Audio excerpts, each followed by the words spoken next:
তো আমাদের বাড়িতে বরের স্কুল থেকে সমস্ত কলিগসরা এলেন। তো অতিথি আপ্যায়ন কিভাবে হলো, কেন হলো, তোমাদের সঙ্গে সবটুকুই শেয়ার করব। তো চলো, আমাদের এখানে তো আমাদের বাড়ির সামনে যে গ্রামের শীতলা মায়ের পুজো হচ্ছিল, আমাদের বাড়িতে ভোগ হয়। তো গ্রাম থেকেই কিন্তু ভোগের প্রসাদ বাড়িতে দেয়া হয়। সেখানে সমস্ত কুটুম আত্মীয়কে ডাকা হয় এবং বাড়িতে খাওয়া দাওয়ার ব্যবস্থা করা হয়।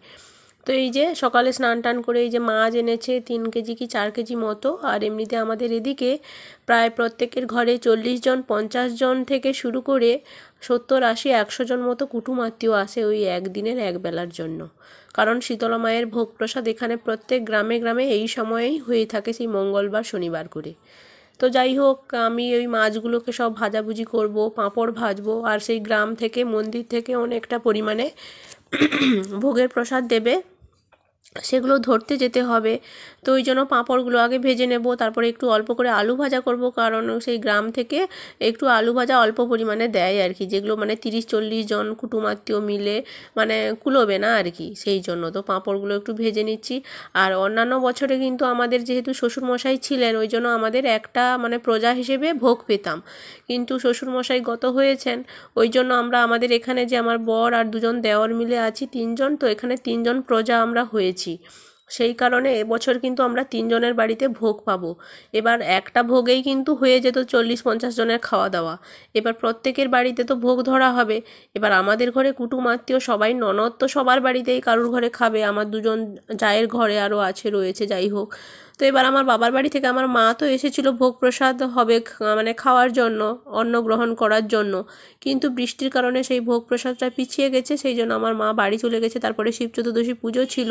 তো যাই হোক, সেই শুক্রবার ভোগ প্রসাদ হতো, তার বদলে কিন্তু মঙ্গলবার হয়েছিল।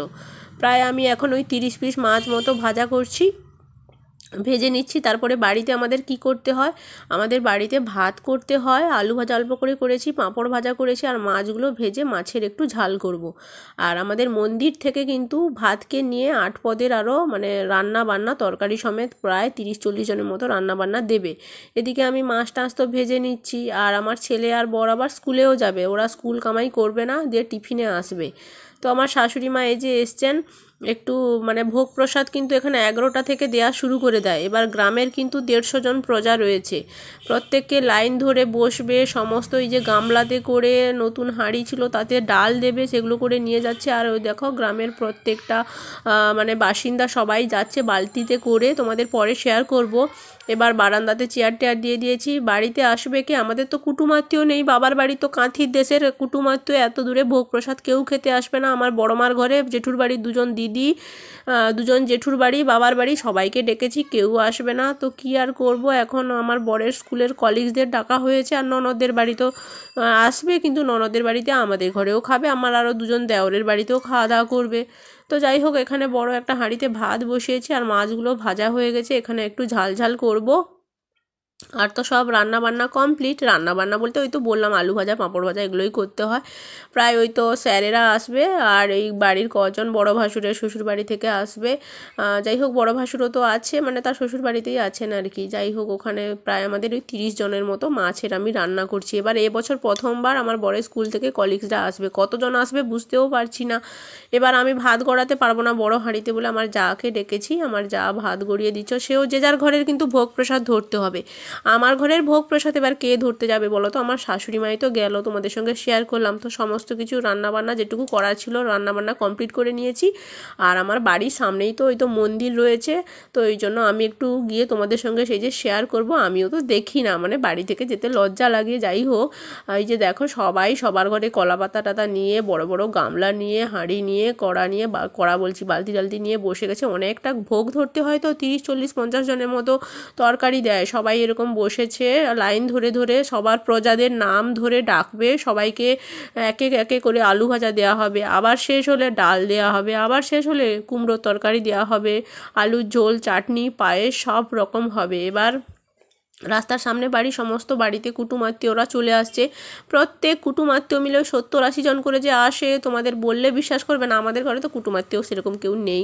তো যাই হোক, এই যে দেখো সব ভোগ প্রসাদগুলো আমার শাশুড়ি মা ধরেছে, আর আমার বর আবার স্কুল থেকে চলে এসছে টিফিনের দিকে, তার আগে এসে এগুলো সব মানে বয়ে বয়ে এনেছে। আমি পারবো না, আমার পায়ে একটু ব্যথা ট্যাথা রয়েছে। যাই হোক, এই যে আলু ভাজা, ডাল, শাক, ঘন্ট, তারপরে আলুর দম, চাটনি, পায়েস আর ভোগ প্রসাদের একটু অন্নও দিয়েছে। তো যাই হোক, আর আমাদের ঘরে ভাত করেছি, পাঁপড় ভাজা করেছি, দই মিষ্টিও রয়েছে।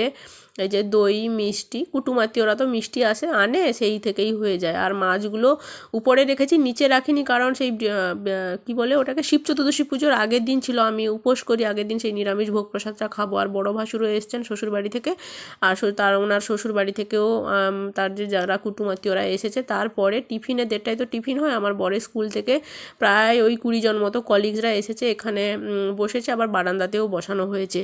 আমিও দিচ্ছিলাম, আমার যাকে ডেকেছি, জায়ের ঘরে তার মাসিরা এসেছিল, মাসিরাও দিচ্ছে। আমার নন্দাই এখন এখানে খাবারগুলো পরিবেশনও করে দিচ্ছে। মানে সবাই এসেছে, তো যে পেরেছে হাতে যেটুকু পারছে দিয়ে দিচ্ছি আর কি। আর আমি একটুখানি অল্প করে ভিডিও করেছি। এই হচ্ছে ব্যাপার। আমাদের বাড়িতে ভোগ প্রসাদ খেতে এসেছিলো আমার বরের স্কুলের কলিগসরা, আর ওই কুটুমাত্মীয় মিলে 30 জনের মতো হয়েছে আর কি।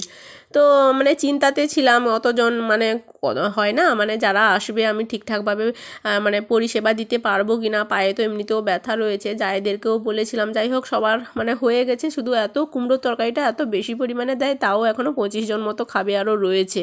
তো যাই হোক, এগুলোকে আবার গোছগাছ করতে হবে সমস্ত কিছু। আবার সেই ব্যথা পায়ে পুকুর থেকে ধুয়ে এনেছি, এগুলোকে আবার গুছিয়ে গুছিয়ে রাখতে হবে। এবার আমাদের এদিকে জানো তো সবার ঘরে এরকম সেই বড় বড় গামলা হাঁড়ি করে মানে তুলে রাখতে হয়।